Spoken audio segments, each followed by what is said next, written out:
53 বছর যারা দেশ চালাইছে তারা আমাদের দেশকে পরিপূর্ণভাবে উন্নত মানুষের অধিকার প্রতিষ্ঠা শান্তি নির্মাণ করতে পারছে? পারে নাই। ওই একই লোক একই মতবাদ দিয়ে যদি আবার বলে যে আমরা ইনশাল্লাহ পারবো, তো এটা বুঝার জন্য কি আরো সময় দেওয়ার দরকার আছে? আচ্ছা, এখন যদি কেউ এই কথা বলে আমাদের সামনে যে না, এতদিন তো আপনারা দেখলেন মানুষের তৈরি করা মন করা মতবাদ দিয়ে আমরা পারি নাই, এইটা বলতে তো তাদের দ্বিধা থাকার কারণ তো পারে নাই। 53 বছর সময় কম না তো? দিছে না, দেই নাই?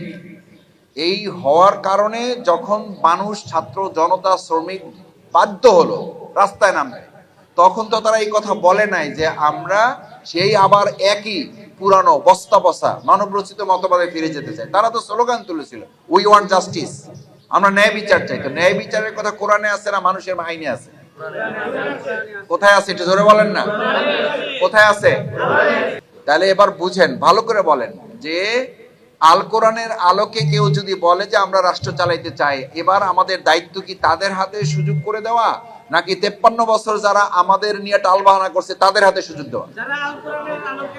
এই সুযোগটা কি আমাদের দেওয়া উচিত? আমরা কি এটা দেশবাসীর কাছে আহ্বান জানাইতে পারি? আপনারা কি আহ্বান জানাইতে পারবেন ইনশাআল্লাহ? বিগত 53 বছর আমাদের শুধু বক্তৃতা দিয়ে ঠান্ডা করা হয়েছে। আজকে 7ই মার্চ, বক্তৃতা শোনা যাচ্ছে? বক্তৃতা শোনা যাচ্ছে রাস্তাঘাটে? শোনা যাচ্ছে না। এতদিন তো কান গরম হয়ে যেত। এই 16 বছর যে নির্যাতন নিপীড়ন হয়েছে, আল্লাহ ওখান থেকে পরিত্রাণ দিয়ে এবার কানটারে একটু আল্লাহ কি দিয়েছে? একটু নিরাপত্তা দেশে। এই জন্য আল্লাহ একবার শুকরিয়া আদায় করেন, আলহামদুলিল্লাহ। সেই জন্য আমরা এবার বলতে চাই, বক্তৃতার দিন শেষ, কাজের দিন শুরু। আবার বলেন, বক্তৃতার দিন শেষ, কাজের দিন শুরু। এই 7ই মার্চে এটা হোক অঙ্গীকার। বক্তৃতার চেয়ে কি বেশি হবে? কাজ হবে। বক্তৃতা না কাজ? বক্তৃতা না কাজ?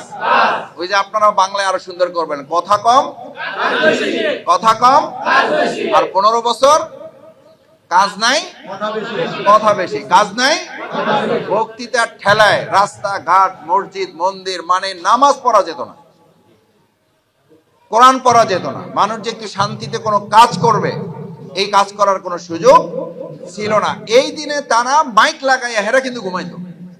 আমি ম্যাক্সিমাম অফিসগুলোতে দেখছি, খোঁজ নিছি, যাওয়ার সময় জিজ্ঞেস করছি, ভাই কত লোক আছে অফিসে? স্যার কইের না, আমি একলাই শুধু মাইক পাহারা দিচ্ছি। আমি এই মাইকের পাহারাদার ছাড়া এখানে আর কেউ নাই। কারণ ওই সারেরা লাগাই দিয়ে সবাই কি করতেছে? ঘুমাইতেছে। তারা সারা রাত চালাই ঘুমাইতেছে আর মানুষকে ঘুমানো এবং কাজ করার সুযোগ দিচ্ছে না। সেই জন্য আমরা শুধু বক্তৃতায় বিশ্বাস করি না, আমরা কথাও বলতে চাই, আমরা কাজও করতে চাই। সবাই রাজি আছেন ইনশাআল্লাহ? আমরা কাজের মাধ্যমে দেশটা পরিবর্তন করবো ইনশাআল্লাহ। সেই কাজের কথাই বাংলাদেশ জামাত ইসলামী বলছে যে আজকে বাংলাদেশ জামাত ইসলামী 53 বছরে যারা মানুষের তৈরি করা মতবাদ দিয়ে, চিন্তা দিয়ে, দর্শন দিয়ে, পরিকল্পনায় যে দেশটা পরিবর্তন করতে পারলেন না, ব্যর্থতা স্বীকার করতে আপনাদের আর কত বছর সময় দিলে আপনারা ব্যর্থতা স্বীকার করবেন, এটা বাংলাদেশের মানুষ এবার জানতে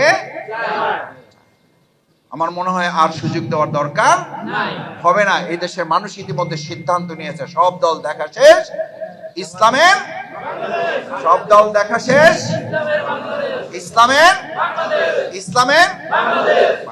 ইসলামের বাংলাদেশের প্রশ্নে আমরা পরিষ্কার বলছি, যদি এটা বাংলাদেশ জামাত ইসলামীকে দিয়ে না হয় আপনারা করেন না। যদি বাংলাদেশ জামাত ইসলামীকে পছন্দ না হয় করেন না। কিন্তু এটাতে তো আপনি মুসলিম হিসাবে, হিন্দু হিসাবে, বৌদ্ধ হিসাবে, খ্রিস্টান হিসাবে, মানুষ হিসাবে একমত হইতে হবে। পৃথিবীতে যদি 1 ইঞ্চি মাটিতে কোনো সামগ্রিক উন্নতি এবং পূর্ণ নিরাপত্তা নিশ্চিত করার কোনো বিধান আজ পর্যন্ত সমাজে প্রমাণিত হয়, সেটা কোনো মানব রচিত মতবাদ নয়, সেটার নাম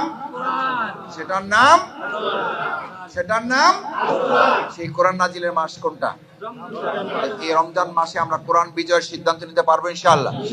বাংলাদেশ জামাত ইসলামী দেশের মানুষের কাছে আহ্বান জানায়, আসুন আমরা আমাদের এই কোরআনের মাধ্যমে রাসূল করিম সাল্লাল্লাহু আলাইহি ওয়াসাল্লাম সোনার মানুষ তৈরি করেছেন, সোনার মদিনা তৈরি করেছেন।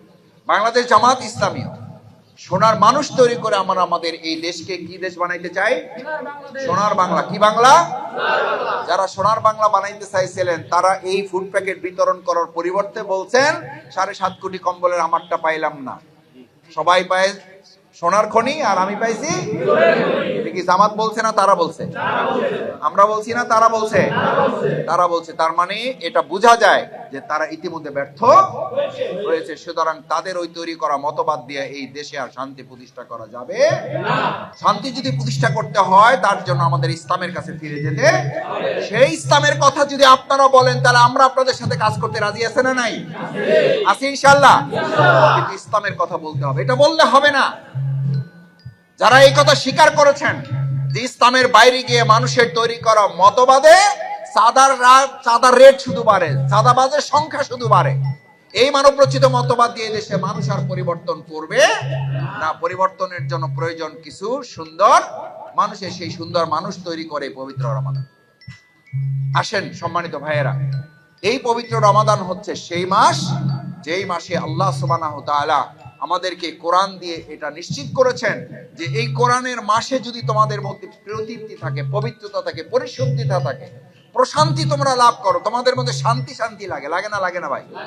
তাহলে এই মাসটা শুধুমাত্র কোরআনের নাম মাস বানাইয়া আমরা যদি কোরআনের দিয়ে গোটা 365 দিনটাকে সাজাইতে পারি তাহলে এরকম শান্তি পাবো না? পাবো না? এই কোরআন দিয়ে যদি আমাদের সংসদ ভবনটা সাজাইতে পারি সেখানে শান্তি থাকবে না মারামারি থাকবে? তাহলে আমরা শান্তি চাই না চাই না? শান্তি চাই। তাহলে শান্তি চাই, কোরআন চাই। শান্তি পাইতে হলে কি পাইতে হবে? কিন্তু আমাদের সমাজে কিছু মানুষ আছে শান্তি চায়, কোরআন চায় না। শুধু না, এইটা আবার বলে যে কোরআনের সাথে আমাদের শান্তির কোনো সম্পর্ক নাই। শান্তির সম্পর্ক নাই যে এটা তো এতদিন বোঝা গেছে। শান্তি তো আপনার ধারে কাছে যাইতে পারেন না। আপনার মানুষের নিরাপত্তা দিবেন কি? আপনারা তো আপনাদের দলের লোকদের নিরাপত্তা দিতে ব্যর্থ হয়েছে। তাদের নেতাকে হত্যা করেছে, কেউ আজ পর্যন্ত ভুলেও বলেছে জামাত মারছে? বলতে পারে নাই, বলতে পারবে না। সম্মানিত ভাইয়েরা, আসুন বাংলাদেশ জামাত ইসলামী কোরআনের মাধ্যমে, ইসলামের মাধ্যমে আমরা আমাদের এই প্রিয় মাতৃভূমি বাংলাদেশকে আল কোরআনের একটা রাষ্ট্রে আমরা পরিণত করতে চাই। এটা হচ্ছে টার্গেট।